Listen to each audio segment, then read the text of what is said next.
Good morning. This is Rick Berscheid with the Natural Resources Conservation Service with your Conservation Report. Winter has officially arrived. This week on December 5th in central Minnesota, we had our first winter storm that crippled our roadways and made the morning commute a nightmare in areas. This week, I'd like to inform our listeners about how we can combat the winter ice and snow, but keep in mind water quality. Here's some information from a recent MPCA news release on 9 smart salting tips. In Minnesota, we're estimated that we use 365,000 tons of salt in the metro area each year, but it only takes a teaspoon of salt to permanently pollute 5 gallons of water.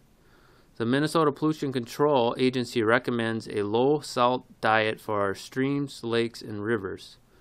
Much like table salt, rock salt's benefits are peppered with danger.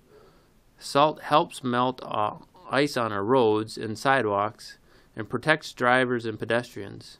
But when the snow melts, de-icing salt, which contains chloride, runs into nearby water bodies and harms our aquatic wildlife. Chloride accumulates in water over time, and there's no feasible way to remove it or treat it. A University of Minnesota study found approximately 78% of salt applied in the Twin Cities areas for winter maintenance ends up either in groundwater or lakes or in wetlands. The MPCA has found that groundwater in the state's urban areas often exceeds the state standards for chloride contamination. 47 water bodies in Minnesota have tested above the standard for chloride, 39 of which are within the Twin Cities metro area. Though no environmentally safe, effective, and inexpensive alternatives are available for salt. Smart salting strategies can help reduce chloride pollution in state waters while saving money and limiting salt damage infrastructure, vehicles, and plants. Here are a few of the 9 smart salting tips. First, shovel. The more snow and ice you remove manually, the less salt you'll have to use and the more effective it can be. Also, did you know when it gets colder than 15 degrees, salt tends not to work? Most salt stops working at this temperature. Use sand instead for traction, but remember that sand does not melt ice. Also, apply less. More salt does not mean more melting. Use less than 4 pounds of salt per 1,000 square feet. 1 pound of salt is approximately a 12-ounce heaping full coffee mug. Leave about a 3-inch space between each granule.